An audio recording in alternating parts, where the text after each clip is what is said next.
Bonjour et bienvenue à cette nouvelle vidéo du groupe Soif de Dieu, ce groupe qui cherche à approfondir la vie spirituelle. Et le thème d'aujourd'hui, comme je vous avais annoncé dans l'invitation de la vidéo précédente, c'est le thème du recueillement. Et en fait, celle-là, c'est la première vidéo d'une séquence de plusieurs vidéos dans lesquelles Sainte Thérèse d'Avila va nous apprendre à comment se recueillir. Vous allez voir que les conseils qu'elle nous donne sont très pratiques, sont très intéressants. C'est des choses que n'importe qui peut faire, peut réaliser. Et donc ça, c'est à la portée de tous. Et ça, c'est l'enseignement de Thérèse. Le recueillement, c'est accessible à tous. C'est accessible à moi et à toi. Donc, sois le bienvenu à cette vidéo. Et avant d'entrer dans le sujet du recueillement, j'aimerais faire une petite récapitulation des sujets déjà vus dans les vidéos précédentes. Vous savez que avant de mettre cette vidéo-là, j'ai mis une séquence de 4 vidéos dans lesquelles j'ai expliqué un peu tout le parcours du chemin de perfection. C'est le livre de Sainte Thérèse que nous sommes en train d'étudier. Et j'ai donné donc quelques thèmes en plus.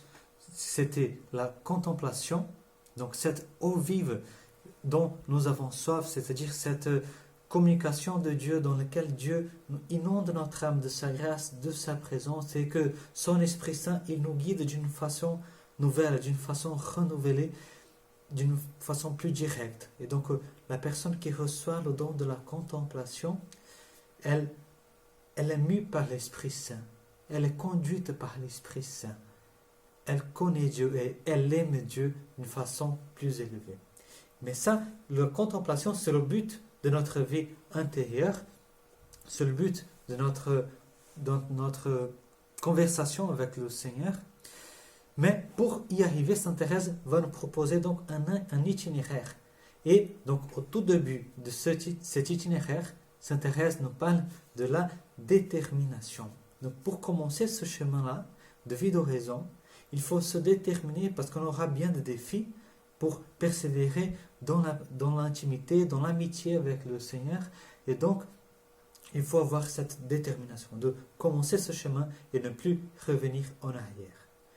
Et ensuite, Sainte Thérèse, après avoir parlé du début de ce chemin spirituel qui exige la détermination, elle va nous parler d'une façon de prier. Donc, elle commence à répondre à la question « Comment prier ?»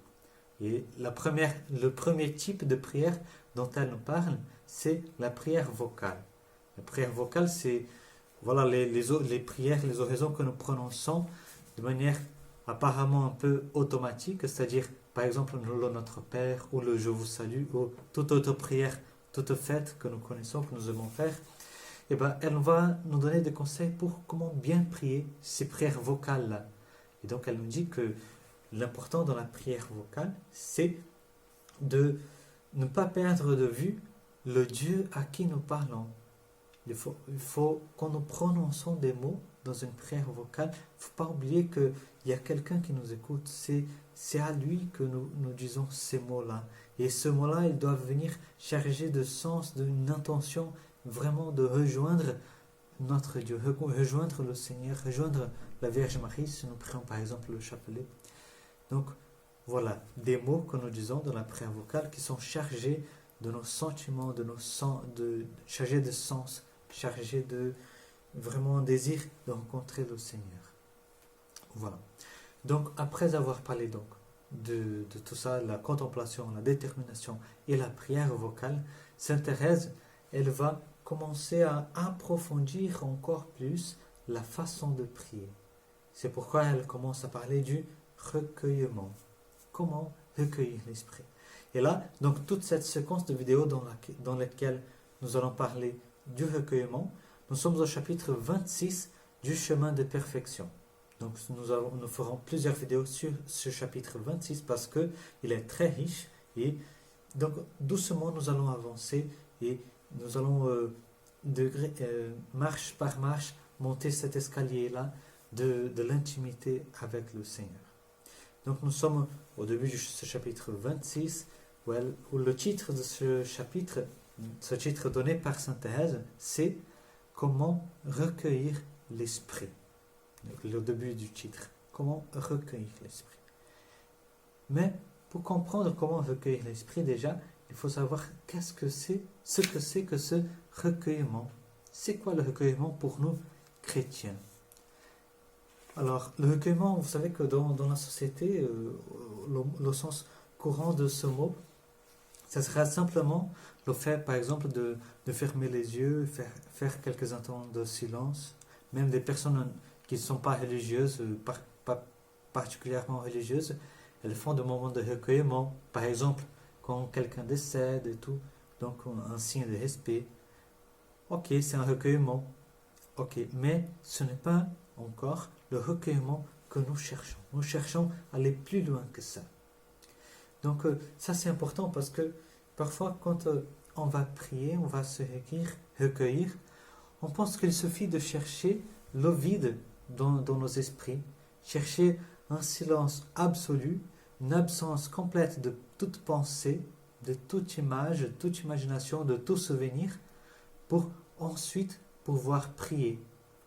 Et là, c'est une pierre d'achoppement. On ne va pas y arriver. Parce que notre esprit, il n'est pas fait pour le vide. Notre cœur, il n'est pas fait pour le vide et nous ne pouvons pas rencontrer le vide. Et ce n'est pas ça non plus que nous devons chercher parce qu'en fait, finalement, ce que nous voulons, ce n'est pas simplement le vide, ce n'est pas simplement rencontrer nous-mêmes, nos pensées. Quand on cherche le vide, c'est ça que nous retrouvons en fait. On ferme les yeux, on essaye de faire le vide en nous, mais en fait, ce qu'on trouve, c'est beaucoup de souvenirs qui vont venir à notre tête, c'est beaucoup d'images, beaucoup des choses que nous avons entendues, que nous avons vues, qui vont revenir. C'est nos soucis qui vont remonter, et ça fait qu'on se disperse, on se perd, on n'arrive plus à prier, on ne sait pas comment faire, et finalement on désiste, on perd la détermination que nous avions au début. Donc, ce n'est pas là le chemin. Le recueillement, Sainte Thérèse va nous apprendre que le recueillement, ce n'est pas simplement la solitude, le silence, mais le recueillement, c'est rencontrer le Seigneur Jésus. Se recueillir pour nous, les chrétiens, c'est entrer en nous-mêmes, entrer dans notre âme pour rencontrer quelqu'un qui est là et qui nous attend.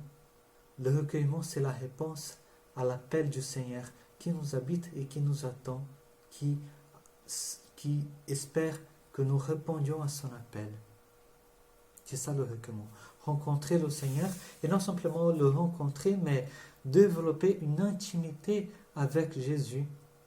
Le recueillement, c'est un chemin d'intimité.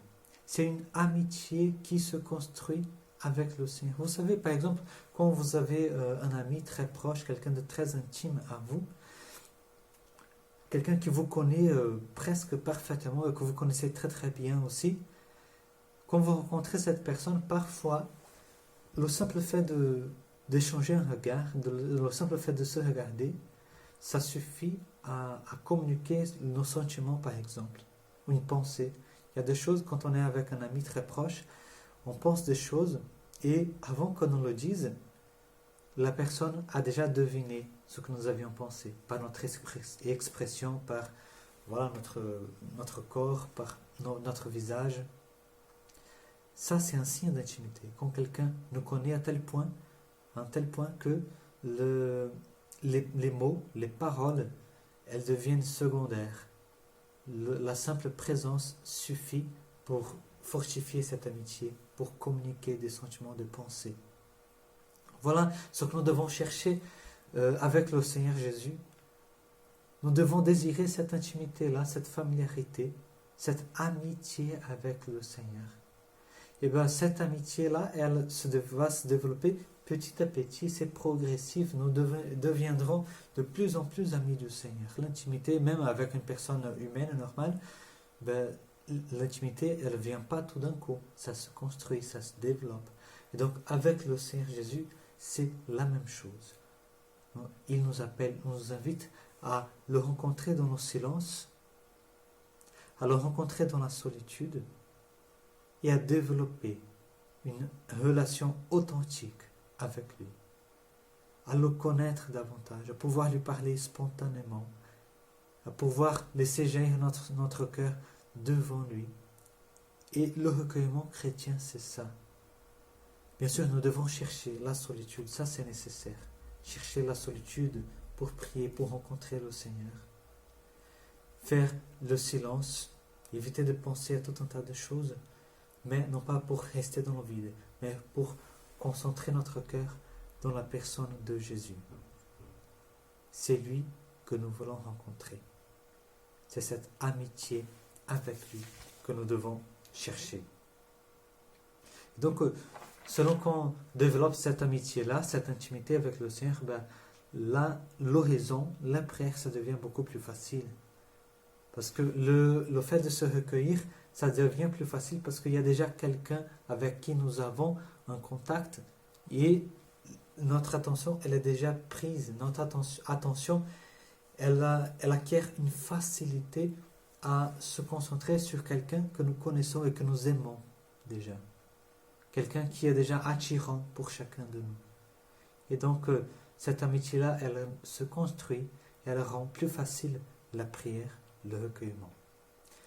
Donc voilà ce à quoi Sainte Thérèse va nous inviter, à développer ça. Et elle va nous apprendre, elle va nous donner des conseils. Vous allez voir, nous avons quelques étapes dans notre apprentissage du recueillement. Et donc c'est pour ça que je vous invite à poursuivre ce chemin d'apprentissage avec moi, avec nous, du groupe Soif de Dieu, dans les prochaines vidéos. C'est là, on va en rester là aujourd'hui, mais ne perdez pas les prochaines vidéos. Donc, concrètement, quand on cherche le silence et la solitude pour se recueillir et rencontrer le Seigneur, comment faire? Comment agir intérieurement pour rencontrer Jésus? C'est ce que nous allons voir dans la prochaine vidéo et je vous invite, merci beaucoup d'avoir regardé cette vidéo et à bientôt à la prochaine. Dieu vous bénisse.